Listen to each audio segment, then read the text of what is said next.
Optics का last concept अपन discuss करेंगे diffraction of light. Light के बहुत सारे फिनोमेनन अपन डिस्कस किए बच्चों।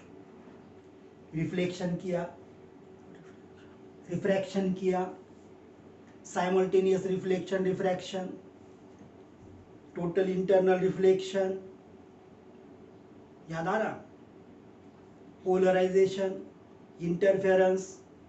वैसे एक फिनोमेनन लाइट से रिलेटेड जिसका नाम है डिफ्रैक्शन। अब ये डिफ्रैक्शन समझने के लिए बच्चों, ये डिफ्रैक्शन समझने के लिए एक दो एग्जांपल मैं आपको दे रहा है, यहाँ पे ध्यान में रखना। यहाँ पे जो आपको दिख रहा, this is nothing but an obstacle. क्या चीज है ये? ऑब्स्टैकल। ऑब्स्टैकल का मतलब बच्चों छोटा सा object. Obstacle means what? Small object. ये छोटा सा ऑब्जेक्ट है, स्मॉल ऑब्जेक्ट है। ये कैसा ऑब्जेक्ट है बच्चों? छोटा सा ऑब्जेक्ट है, स्मॉल ऑब्जेक्ट। और ये स्मॉल ऑब्जेक्ट को रखने के बाद यहां से अपन ने उसके ऊपर लाइट इंसिडेंट किया। अब अपने को मालूम है लाइट इंसिडेंट करने के बाद इधर अगर अपन स्क्रीन रखते हैं तो स्क्रीन का ये वाला पार्ट इल्यूमिनेट होगा, ये वाला पार्ट इल्यूमिनेट होगा, यानी इस पे लाइट इंसिडेंट होगा। मगर ये जो बीच वाला पार्ट है बच्चों, है कि नहीं है? ये बीच वाला जो पार्ट है ये इल्यूमिनेट नहीं होगा, क्योंकि यहां पे लाइट इंसिडेंट नहीं होगा। क्योंकि सोर्स से जाने वाला ये जो लाइट है ये ऐसे ए बी ऑब्स्टैकल के एज पे इंसिडेंट होने के बाद ऐसे चला जाएगा, बराबर है ना? तो इतने पार्ट में लाइट इंसिडेंट नहीं होगा। अब इतने पार्ट पे लाइट इंसिडेंट नहीं होगा तो यहां पे होगा डार्कनेस। मगर अपन इसे डार्कनेस नहीं बोलते, इसे क्या बोलते हैं बच्चों? ज्योमेट्रिकल शैडो, है कि नहीं? चलो दूसरा एग्जांपल। अब अपन यहां पे एक छोटा सा स्मॉल स्लिट लिया। क्या चीज है ये? स्लिट। क्या चीज है? स्लिट। मैं आपको समझा चुका। अब इधर सोर्स रखा तो सोर्स से क्या होगा? ये लाइट के रेज जाएंगे ऐसे, बराबर है ना? इधर भी जाएंगे ऐसे लाइट के रेज, यानी स्क्रीन का अब ये वाला पार्ट इल्यूमिनेट होगा, ये वाला पार्ट इल्यूमिनेट नहीं होगा। तो जो पार्ट इल्यूमिनेट हुआ सेकेंड केस में वो है ए डैश बी डैश। ए डैश के ऊपर डार्कनेस यानी शैडो, बी डैश के नीचे भी शैडो। और पहले केस में इल्यूमिनेट कौन हुआ था? कौन हुआ था? ए बी, बराबर है ना बच्चों? ये मैंने गलत लिखा। इल्यूमिनेट कौन हुआ था? ए बी, बराबर है? अरे क्या बराबर बोल रहे, सही लिखा था। इधर लाइट इंसिडेंट हुआ था, इधर लाइट इंसिडेंट हुआ था, बीच में मिला था शैडो। अब यहां पे बीच में मिलता है इल्यूमिनेटेड लाइट, कंफ्यूज होना नहीं है, ठीक है ना? चलो अब इसका क्या कंसर्न डिफ्रैक्शन से? तो बच्चों डिफ्रैक्शन का सिंपल सीधा सादा डेफिनेशन है। क्या डेफिनेशन है? When light incident on an obstacle और slit, then it bend at the corner। ये जो कॉर्नर्स है, ये कॉर्नर्स पे लाइट बेंड होता है। क्या होता है? बेंड होता है। बेंड होता है यानी अपना पाथ थोड़ा सा चेंज करता है। और पाथ थोड़ा सा चेंज करने की वजह से क्या होगा? ज्योमेट्रिकल शैडो जो है ये चेंज होगा। लाइट चेंज इट पाथ्स, यानी बेंड होगा। बेंड होने के बाद इस सेकेंड केस में अगर देखा, एक तो नीचे जाएगा या तो ऊपर जाएगा। समझो यहां से ऐसे नीचे गया तो शैडो कम हुआ, और अगर यहां से समझो बेंड होके ऊपर गया तो शैडो का साइज बढ़ गया। सिंपल सी बात है, सिंपल सी बात है। और पहले केस में अगर देखा, ये ऑब्स्टैकल है, ये ऑब्जेक्ट है ए बी, यहां से लाइट बेंड हुआ, ए पॉइंट से समझो ऊपर, बी पॉइंट से समझो नीचे, तो शैडो का रीजन इंक्रीज हुआ। And if this light bend in this way, then what happens? The size of geometrical shadow decreases. तो क्यों डिक्रीज हुआ, क्यों इंक्रीज हुआ? तो ये लाइट एंट्री कर रहा, कहां? ज्योमेट्रिकल शैडो रीजन में। क्यों एंट्री कर रहा? तो ये कॉर्नर से बेंड होने की वजह से। तो ये जो फिनोमिनॉन है बेंडिंग का, शैडो कम ज्यादा होने का नहीं, बेंडिंग का फिनोमिनॉन, इसे क्या बोलना? क्या बोलना? Diffraction of light. तो डिफ्रैक्शन ऑफ लाइट का सिंपल डेफिनेशन क्या है? The bending of light, the bending of light from an obstacle और sharp corners of the slit, from an obstacle बोलो या तो from edge, sharp edge, sharp edge ऐसा भी बोल सकते हैं। The bending of light from sharp edge is known as diffraction, जिसकी वजह से, due to which light enters in geometrical shadow region, light enters in geometrical shadow region is known as diffraction. अब यहां पे जो डिफ्रैक्शन करता है उसे बोलना डिफ्रैक्टिंग, डिफ्रैक्टिंग सिस्टम, डिफ्रैक्टिंग सिस्टम। ये तो आपको मालूम है, this is nothing but what? Source. This is nothing but what? Source. And this is nothing but what? Screen. तो तीन चीजें रहेंगी डिफ्रैक्शन में बच्चों। कौन सी तीन चीजें? एक सोर्स रहेगा, दूसरा डिफ्रैक्टिंग सिस्टम रहेगा, तीसरा स्क्रीन रहेगा। ये अच्छे से ध्यान में रखना, डिफ्रैक्शन में तीन चीजें इंपॉर्टेंट है, सोर्स, दूसरा डिफ्रैक्टिंग सिस्टम, तीसरा स्क्रीन। अब डिफ्रैक्शन के टाइप्स है बच्चों दो, एक फ्रेस्नेल्स डिफ्रैक्शन, दूसरा फ्राउनहोफर्स डिफ्रैक्शन। फ्रेस्नेल डिफ्रैक्शन या फ्रेस्नेल्स डिफ्रैक्शन, फ्राउनहोफर्स डिफ्रैक्शन, ठीक है ना। अब ये दोनों में क्या डिफरेंस है? तो फ्रेस्नेल डिफ्रैक्शन पैटर्न में, फ्रेस्नेल्स डिफ्रैक्शन पैटर्न में ये तीन चीजें मैंने जो आपको बता दी, कौन सी?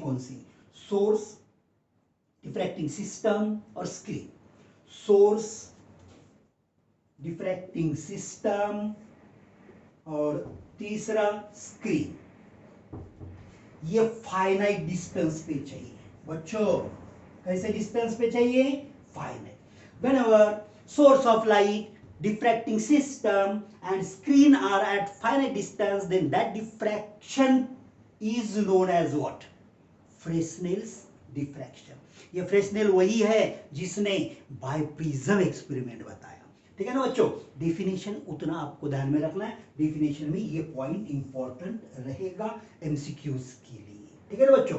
तो फ्राउनहोफर्स डिफ्रैक्शन, इसमें ये जो तीनों चीजें हैं, ये बोलो इसका उल्टा, यस, लार्ज डिस्टेंस यानी इनफाइनाइट डिस्टेंस पे चाहिए।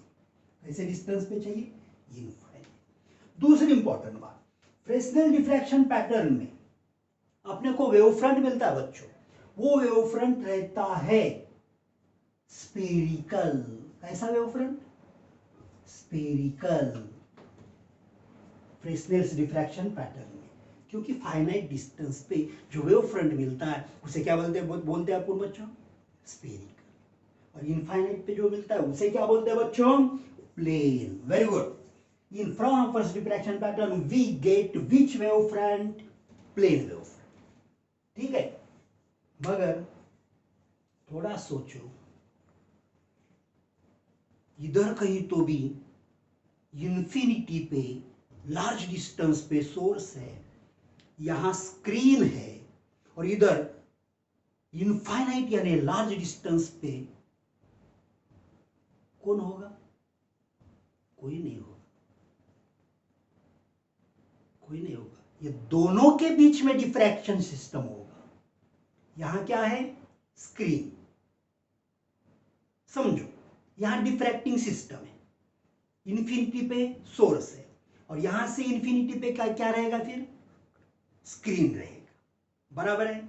अब मुझे बताओ, सोर्स से लाइट आया, डिफ्रैक्टिंग सिस्टम पे इंसिडेंट हुआ, डिफ्रैक्शन मिलेगा, तो कहां जाना पड़ेगा अपने को?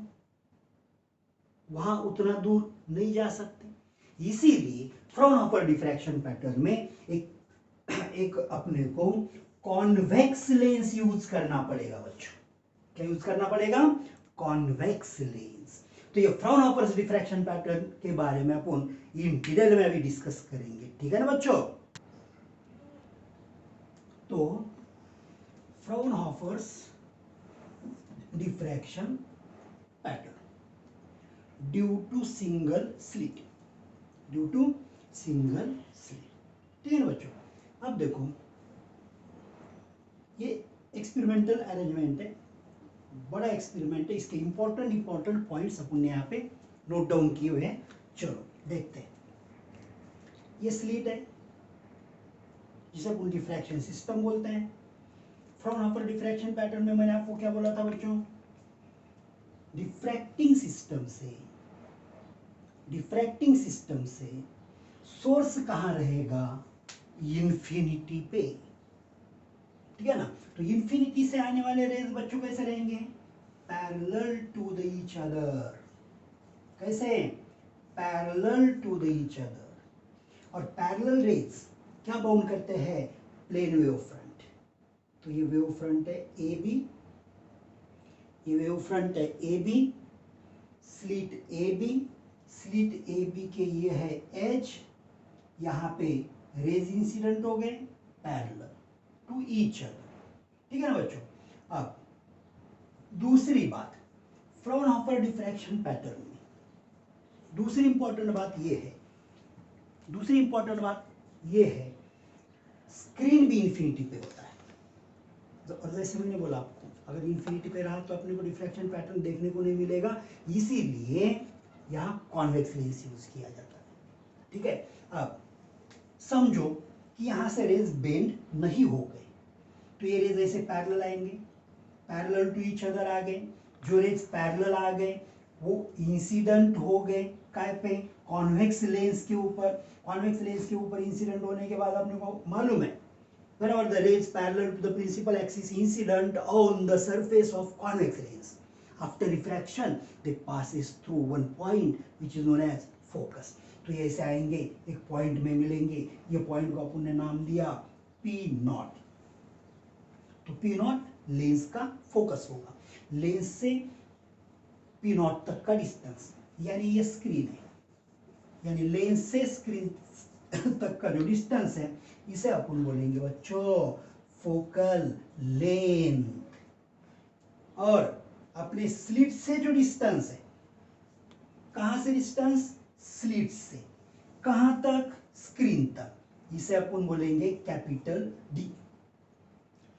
जो कि अपन ने एंग्स एक्सपेरिमेंट में बोला था, बाइप्रिज्म एक्सपेरिमेंट में बोला था कि नहीं बोला था? यस। चलो अब इंपॉर्टेंट पॉइंट्स, अगर रेज बेंड हो गए, ऐसे यहां से रेज बेंड हो गए, बेंड होने के बाद ये रेज पी पॉइंट पे आते हैं। कहां आते हैं? P point. अब अगर रेज बेंड हो गए तो फिर यहां आ गया इंपॉर्टेंट कंसेप्ट, और वो इंपॉर्टेंट कंसेप्ट है बच्चों पाथ डिफरेंस। क्या चीज है? Path difference. यहां पाथ डिफरेंस कितना होगा? तो पाथ डिफरेंस यहां पे होगा BE। कितना होगा बच्चों? BE, ठीक है ना? तो ये BE फाइंड करने का फॉर्मूला AB sin थीटा यानी पाथ डिफरेंस का फॉर्मूला आपको ध्यान में रखना है डिफ्रैक्शन में, ए साइन थीटा, बेसिक फॉर्मूला। उसके बाद डिफ्रैक्शन की वजह से, जैसे इंटरफेरेंस की वजह से क्या हुआ था, alternately bright dark bright dark bright dark bands form हो गए थे ड्यू टू इंटरफेरेंस। वैसे डिफ्रैक्शन की वजह से भी alternately bright dark bright dark bright dark होगा, मगर यहाँ ब्राइट को ब्राइट नहीं बोलना है, तो ब्राइट को बच्चों यहां बोलना है मैक्सिमा, और डार्क को बोलना है बच्चों मिनिमा। इंटरफेरेंस अच्छे से समझने की वजह से यहां ज्यादा टाइम नहीं लगेगा। दूसरी इंपॉर्टेंट बात, इंटरफेरेंस में ब्राइट के लिए पाथ डिफरेंस का कंडीशन था, और क्या कंडीशन था पाथ डिफरेंस का बच्चों, तो पाथ डिफरेंस का कंडीशन था path difference should be n lambda, और डार्क के लिए 2n माइनस 1 लैम्डा बाय 2, यानी ब्राइट के लिए इवन मल्टीपल और डार्क के लिए ऑड मल्टीपल। यहां पाथ डिफरेंस का कंसेप्ट उल्टा होगा, वहां जो डार्क के लिए है यहां ब्राइट के लिए, वहां जो ब्राइट के लिए था यहां डार्क के लिए। दूसरा डिफरेंस, वहां 2n माइनस 1 लेते थे, यहां 2n माइनस 1 नहीं लेना है, प्लस 1 लेना है। ठीक है, तो चलो फटाफट सेकेंडरी, यहां पे अपन सेकेंडरी मिनिमा, मिनिमा यानी डार्क, उसके लिए कंडीशन पाथ डिफरेंस, ये पाथ डिफरेंस है a sin theta, n for number of minima, ठीक है ना, तो पाथ डिफरेंस क्या आएगा एन लैम्डा, तो sin theta n is equal to क्या हुआ एन लैम्डा बाय ए। अब यहाँ थीटा स्मॉल होता है, आपको मालूम है whenever theta is small in radian, तो साइन थीटा लिखने की जरूरत नहीं है, सिर्फ थीटा लिखना पड़ेगा, ठीक है ना। चलो अब n का वैल्यू क्या रहेगा यहाँ, कोई भी इंटीजर, पॉजिटिव या निगेटिव। निगेटिव क्यों, डायरेक्शन की, अगर लेफ्ट की तरफ है तो अपन माइनस लेंगे, राइट की तरफ है तो प्लस लेंगे। सेकेंडरी मैक्सिमा के लिए अगर कंडीशन अपन ने देखा तो path difference should be odd multiple of lambda by 2, और को यहाँ पे क्या बोलना है बच्चों 2n प्लस 1, ठीक है ना। तो यहां से sine theta is equal to formula मिला 2n plus 1 lambda by 2a, n का वैल्यू वैसे ही, ठीक है, ठीक है ना बच्चों। अब अपने को फाइंड करना है सेंट्रल मैक्सिमा का विड्थ, क्या फाइंड करना है सेंट्रल मैक्सिमा का विड्थ। समझो पी पॉइंट पे मिनिमा फॉर्म हुआ, तो नीचे भी ऐसा एक पी पॉइंट होगा जिसे अपन पी डैश बोलेंगे, यहां पे भी मिनिमा फॉर्म होगा, सेंटर में क्या फॉर्म हो गया मैक्सिमा। अपने को मालूम है अल्टरनेट मैक्सिमा और मिनिमा फॉर्म होते हैं, ठीक है। तो विड्थ ऑफ से सेंट्रल मैक्सिमा। अब फर्स्ट सेकेंडरी मिनिमा कहां फॉर्म होगा, फर्स्ट सेकेंडरी मिनिमा कहां फॉर्म होगा बच्चों लैम्डा बाय ए, ये फॉर्मूला, एन का वैल्यू 1 रखो तो क्या आ गया लैम्डा बाय ए, और लेफ्ट साइड का बोले तो minus lambda by a. Right side को फॉर्म हो गया first secondary minima lambda by a पे, ये ग्राफ अपन डिटेल में डिस्कस करेंगे इसके बाद, ठीक है। लेफ्ट में फॉर्म हो गया माइनस लैम्डा बाय ए, अब ये दोनों के बीच में कौन फॉर्म हो गया सेंट्रल मैक्सिमा, तो उसका विड्थ क्या हो गया, ये दोनों के बीच में का डिस्टेंस, शॉर्ट में बता रहा हूं कितना आ गया 2 लैम्डा बाय, क्या आ गया 2 lambda by a, 2 lambda by a. अब ये डी क्यों आता है ये भी मैं आपको बताऊंगा, क्योंकि अपन यक्स फाइंड कर रहे हैं, क्या फाइंड करने जा रहे हैं अपन यक्स, वो है एंगुलर विड्थ। अभी जो बताया मैंने 2 lambda by A, this is what angular width, यानी एंगल, क्या है वो एंगल है, देखो ये जो ऊपर का फर्स्ट सेकेंडरी मिनिमा है, ये जो नीचे का फर्स्ट सेकेंडरी मिनिमा है, अब ये दोनों के बीच में जो एंगल फॉर्म हो गया, ये एंगल कितना होगा 2 लैम्बडा बाई ए।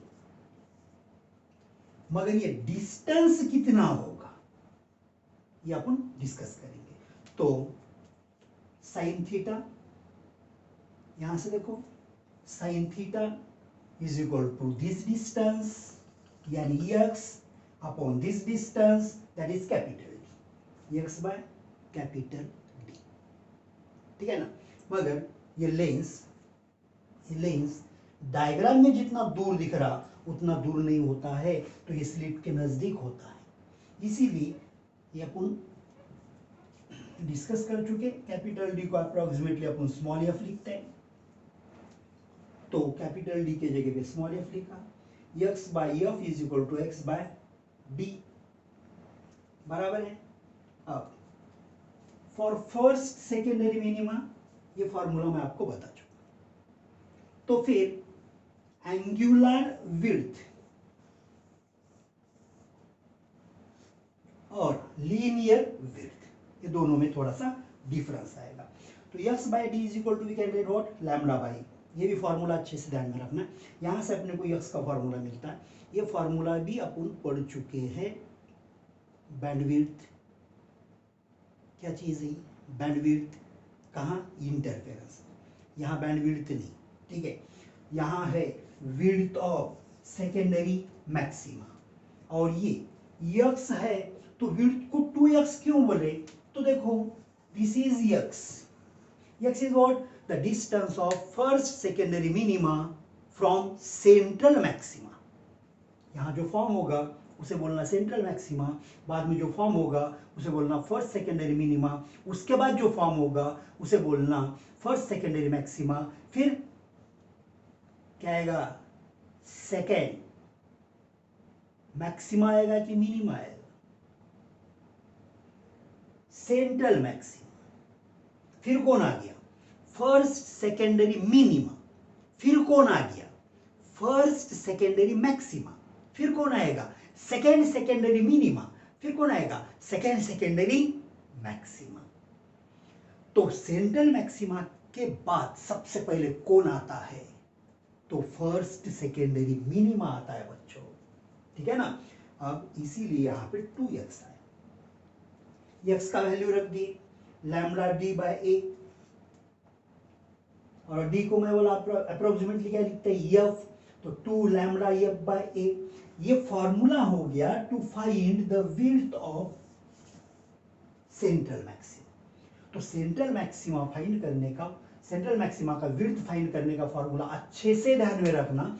अब ये मैक्सिमास और ये मिनिमास कहाँ फॉर्म होते हैं, कैसे फॉर्म होते हैं, उनका इंटेंसिटी क्या चीज है, इसका ग्राफ अपन शॉर्ट में डिस्कस करने वाले हैं, ठीक है ना बच्चों। तो मैं बोला था बच्चों आपको ग्राफिकली कैसे रिप्रेजेंट किया जाता है।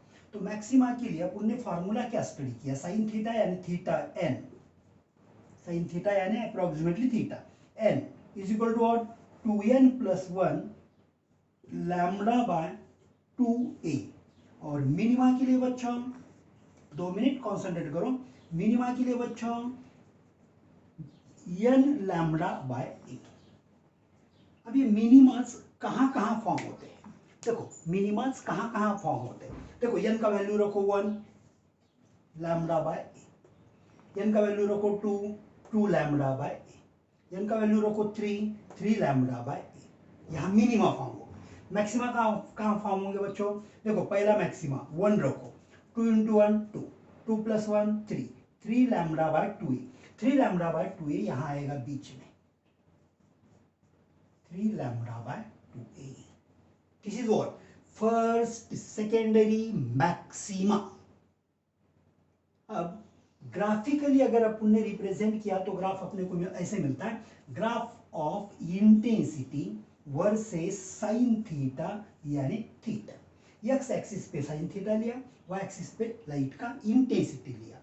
अगर ऑब्जर्व करते हैं अपन डिफ्रैक्शन पैटर्न, तो सेंट्रल मैक्सिमा का इंटेंसिटी सबसे ज्यादा रहेगा, बाद में कोई भी मैक्सिमा का इंटेंसिटी कम रहेगा। सो intensity of the maximas goes on decreasing from centre. मगर इंटरफेरेंस में वैसे नहीं था, इंटरफेरेंस में हर एक बैंड का इंटेंसिटी सेम था, हर एक ब्राइट बैंड का इंटेंसिटी सेम था। यहाँ हर एक सेकेंडरी मैक्सिमा का इंटेंसिटी सेम नहीं रहेगा, सेंट्रल मैक्सिमा का इंटेंसिटी मैक्सिमम रहेगा।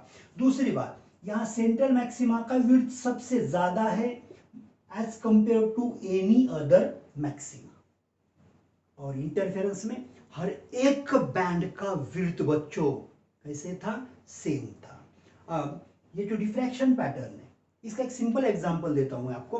अपन ने टॉर्च लिए, कौन सा, वो सेल वाला टॉर्च, ठीक है ना। टॉर्च लेने के बाद उसको आगे एक झाकन रहता है, देखो है कि नहीं।